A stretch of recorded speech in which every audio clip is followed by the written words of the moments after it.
দুপুরের পর থেকে পরদিন সকাল পর্যন্ত হাড় কাঁপানো শীত ও ঘন কুয়াশায় ঢাকা থাকছে উত্তরের জেলা গাইবান্ধা। সঙ্গে বইছে হিমেল হাওয়া। বিপাকে পড়েছেন ছিন্নমূল ও কর্মজীবী মানুষ।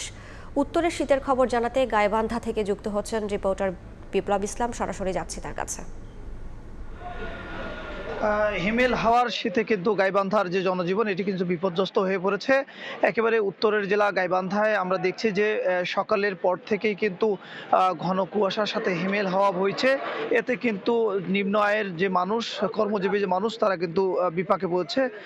একেবারেই শীতে তারা জবুথবু হয়ে পড়েছে। যদিও গত এক সপ্তাহ থেকে যে শীতের কবলে এই জেলার মানুষ পড়েছিল, আজ আমরা দেখছি যে কুয়াশা কিছুটা কম, কিন্তু হিমেল হাওয়ার পরিমাণটা কিন্তু অনেক বেশি হওয়ার কারণে যেটি হাড় কাঁপানো শীত, সেটি কিন্তু এলাকায় জেগে বসেছে।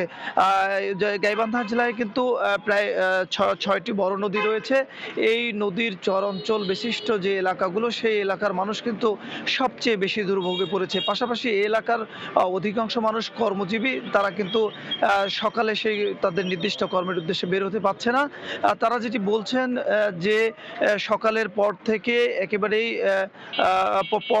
পরদিন পর্যন্ত একটি কিন্তু হাড় কাঁপানো শীত এই এলাকায় জেঁকে বসেছে।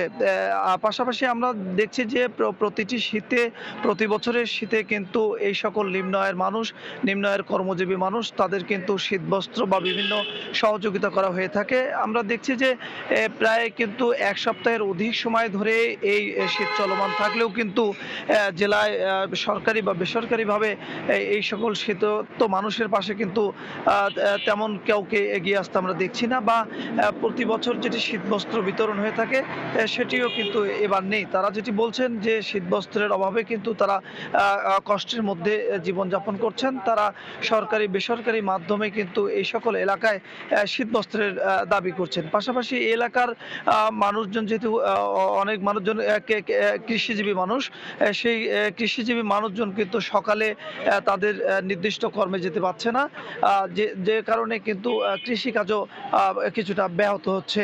আমরা যেটি দেখছি যে এই হিমেল হাওয়া এবং ঘন কুয়াশার কারণে কিন্তু শীতের তীব্রতা আরও বেড়ে চলেছে। এই ছিল গাইবান্ধার শীতের সর্বশেষ খবর। সরাসরি যুক্ত ছিলাম গাইবান্ধায়।